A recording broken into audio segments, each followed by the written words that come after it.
Hi, guys. Are you ready for Act 4? We are starting with Edgar, who's walking through the heath by himself. Remember, when characters are alone, they're more likely to say the truth. And then we have Gloucester, who's coming along, Gloucester, and he's being led by a servant who's described as Old Man. So I don't know what was wrong with Lear, I'm sorry, I don't know what was wrong with Shakespeare at this point in time. It's almost like he was in quarantine and losing his mind with boredom and writing a play that had way too many characters. But rather than create a new old man character, especially since I don't have any more paper, we just gave one of the servants some white in his hair. So he's now the old man, especially since that's who we last saw with Gloucester. So we are starting off with Act 1, Scene 1, and there are bees out here. Wow. Okay. I may not stay out here long. We'll see. Enter Edgar. Yet better thus, and known to be contemned, than to be condemned and flattered, to be worst, the lowest, and most dejected thing of fortune, stands in aspirance, lives not in fear. The lamentable change is from the best, the worst returns to laughter. Welcome, then, thou unsubstantial air that I embrace. The wretch that thou hast blown unto the worst owes nothing to thy blasts. But who comes here? My father? Poorly led? World, world, but that thy strange mutations make us hate thee. Lie would not yield to age. My good lord, I have been your tenant and your father's tenant these 80 years. Away, get thee away, good friend, be gone. Thy comforts can do me no good at all. Thee they must hurt. Alack, sir, you cannot see your way. I have no way, and therefore want no eyes. I stumbled when I saw. Full oft 'tis seen, our means secure us, and our mere defects prove our commodities. Oh, dear son, Edgar, the food of thy abused father's wrath, might I but live to see thee in my touch, I'd say I had eyes again. Gotta love the irony because you got blind Edgar here. See how blind he is? And he's talking about, oh my gosh, if I could only see Edgar again. And it's really ironic on two fronts. First of all, he's not going to see anything again. But the other thing is, who is standing right there? Yeah, that would be Edgar. But, you know, dressed in nothing but a loincloth, dirty poor Tom version of Edgar. So the old man doesn't recognize him and can't tell Gloucester, hey, guess who's standing here? How now? Who's there? Oh, God. Who can I say it is? Who is it I can say I am at the worst? I am worse than I e'er was. 'Tis poor mad Tom. And worse I may be yet. The worst is not so long as we can say, this is the worst. Fellow, where goest? Is it a beggar man? Madman and beggar too. He hath some reason, else he could not beg. In the last night storm, I such a fellow saw, which made me think a man a worm. My son then came into my mind, and yet my mind was then scarce friends with him. I have heard more since. As flies to wanton boys, are we to the gods.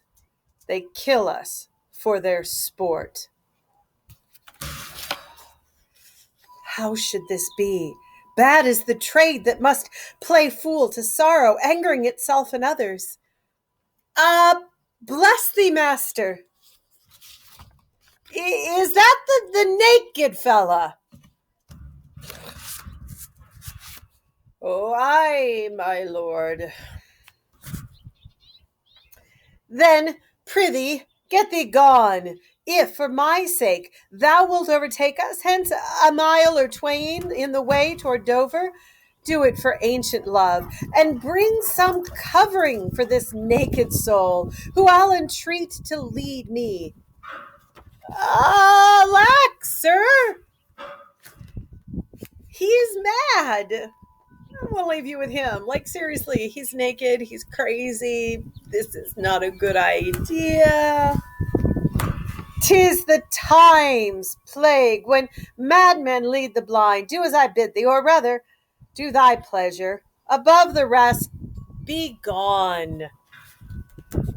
I'll bring him the best apparel that I have. Come on it, what will.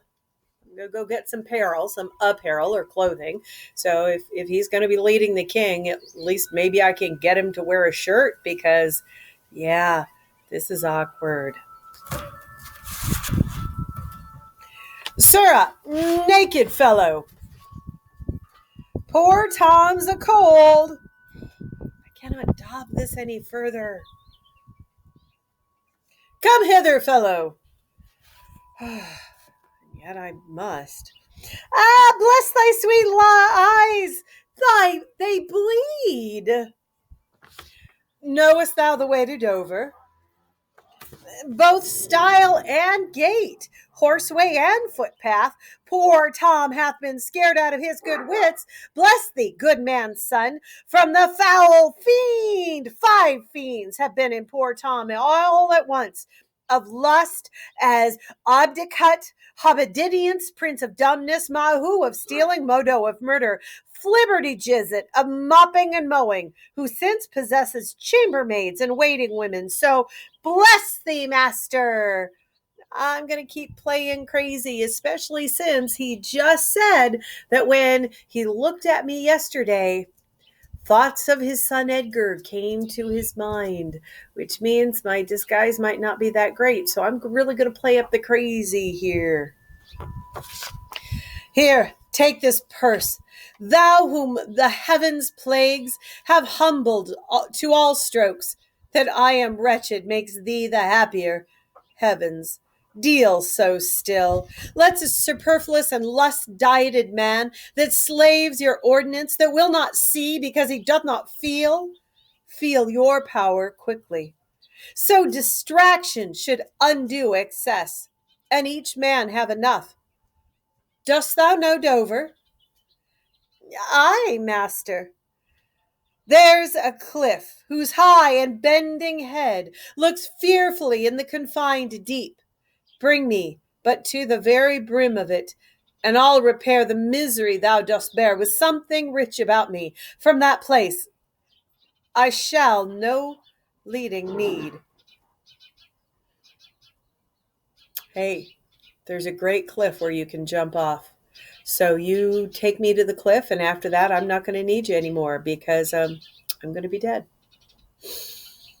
And of course, what he doesn't know is he's saying this to his son.